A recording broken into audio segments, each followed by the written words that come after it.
Jersey City Mayor Steven Fulop sat down with Hudson County TV at City Hall on Wednesday to discuss his trip to Washington, D.C. last week, where he testified in front of Congress about 13 Homeland Security federal grants which could impact Jersey City.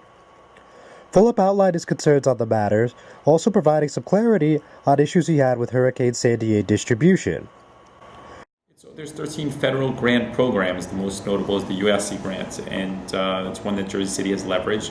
What we said was that, when the state acts as a clearinghouse, sometimes it yields competition instead of cooperation, and especially with federal grants in this sort of situation, there should be cooperation and not just competition between municipalities. The Hurricane Sandy aspect was the thing that caught the most media attention. So there were some things you said, you had a prepared statement, and some things you couldn't say due to time constraints. At least that was the gist of it I got. But Either way, you were a bit critical of the Sandy aid distribution. So what do you think went wrong, and what do you think went right when we're talking about Hurricane Sandy distribution? Look, what I said there was that any time that you could get less different levels of government involved, it's better. And in this case, the federal government's dollars went to the state government that administered them out. And I thought that anytime you can eliminate layers of government, it's a better situation for municipalities. So that's what I conveyed, and that's what I think. And Sandy was a good example of that.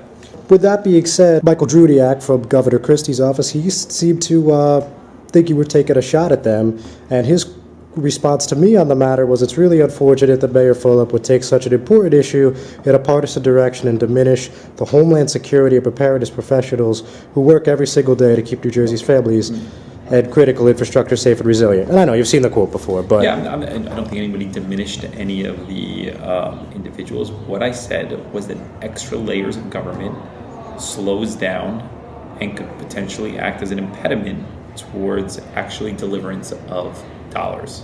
It's a fair thing to say. I think most people would agree with that statement. And as it relates to the 13 Homeland Security grants, there would be a concern if they were administered the same way. So the current process facilitates cooperation between different municipalities, between counties, coordination of resources. A competitive landscape administered through the state would allow all other different interests to get a part of it. To expedite the process, is there anything else you plan to do on the state, federal, or local level to try to, help Jersey City with these grants? We're going to continue to work with our congressmen to make sure that the best we can, that we're a voice, that these things don't need to be amended in the format that's proposed.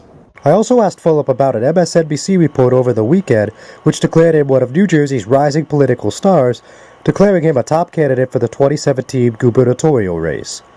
While the proclamation is nothing new for Fulop, I asked him point blank if he had any intentions of claiming the governor's seat. A lot of people seem to believe that you're going to be running for governor, so what could you tell me on that end right now? I'm not running. I'm running for mayor of Jersey City. I love the job. I'm thankful for it every single day, and that's where my interest lies. Anything else you would like to add regarding the federal grant situation here in Jersey City?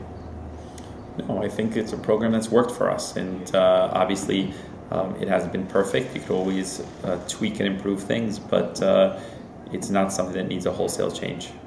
I'm John Itis, Hudson County TV, Jersey City.